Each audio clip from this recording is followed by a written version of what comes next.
remove all the life force na gate. The life force? Yes. Now, we did here.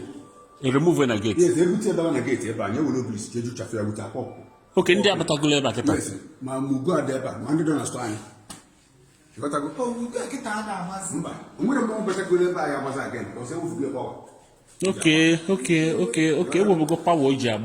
You probably about a level back. You are able to. Or raiment. Jelly is in the vanity in 1904, and don't know is jelly is eating the Bolandina.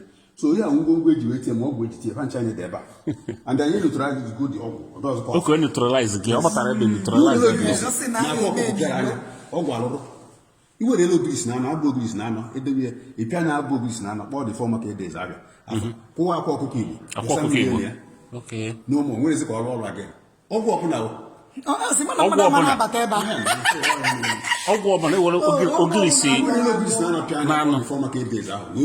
a care earlier. Then you will tell our book at the fresh. Can any will eliminate yourself? We will need care. 2 boarding could finish. Then I'll go power. I can remember by this set of mom. Yes. Yeah, moments in a bang look at the even knock about more. I can have to.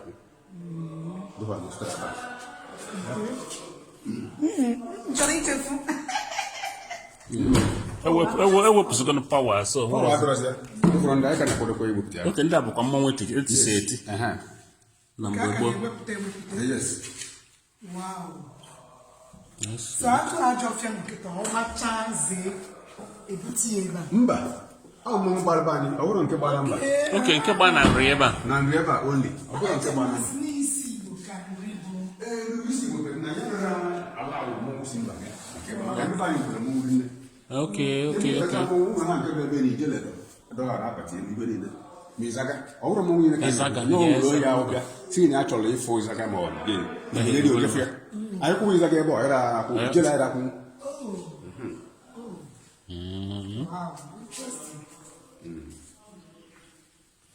And then we find challenge Maka on where basically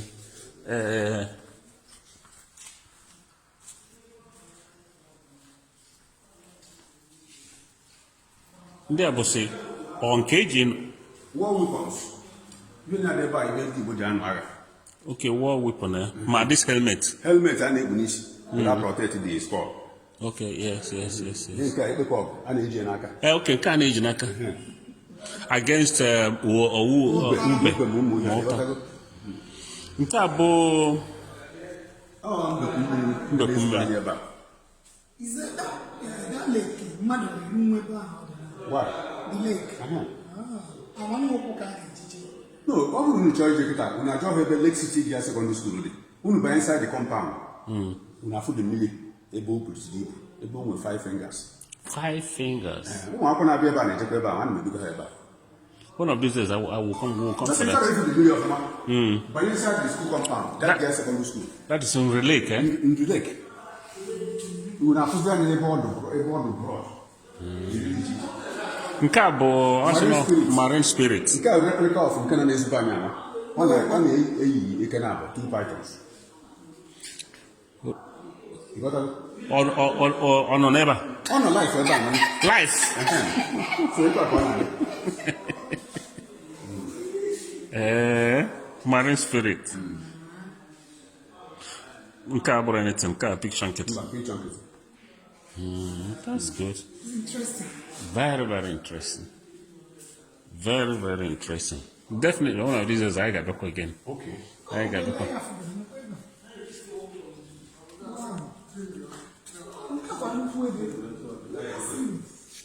Cow is it to go back? Is it period of rain? Okay. To the job in the 1 and second. 16th. Okay, in the kingdom and their biography. Okay, in this should go on river. Yes. Okay, in 1045 to 1158. Yes. In the 1043. 1043. Obi will tell. Cow will go on first. Cow will panic. Cow will abandon. Cow will tabansi udene. Nka nri obalike, nka nri enwelani. So here, we go to Chimba. He only used in his palace. Okay. That was after the war. Wow.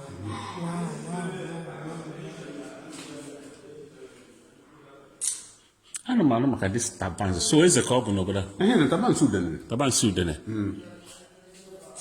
Nka sadebe jiweti egwu. 1937 to 1987.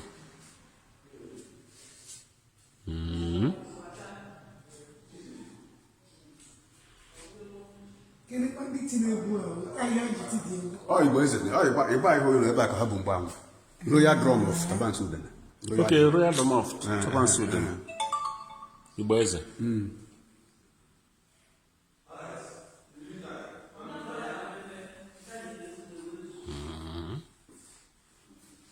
So sorry, the toilet, when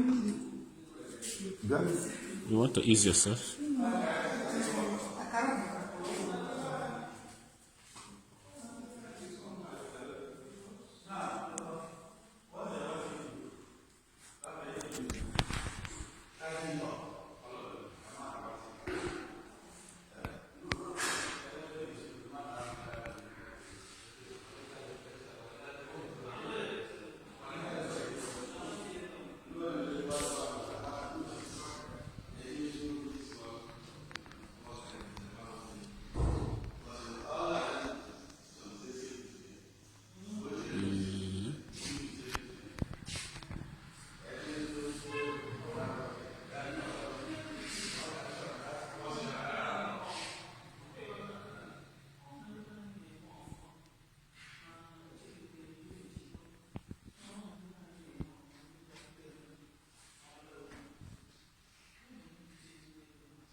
Come and look at here.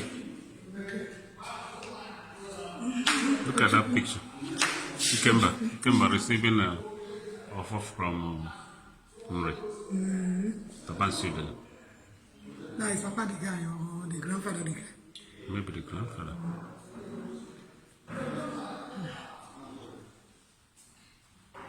Why can't we back at the Vino here? Okay, the palace. Okay, each one palace in there, but I got the way. Palace have the queen.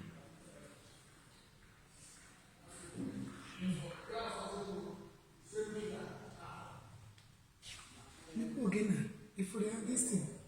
I'm coming there. Okay, from 2 places.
Iguaro activities.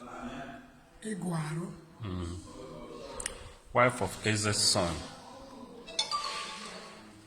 Wives of Eze's son. Sons. They not be way.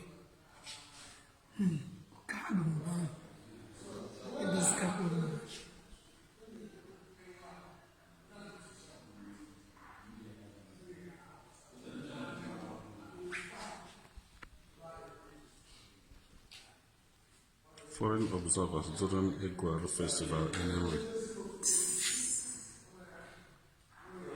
Iguaro are a very big activity. Iguaro activity.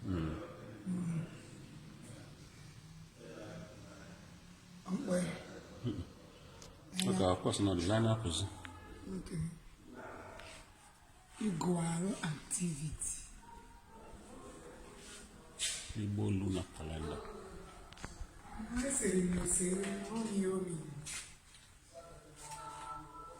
One first month.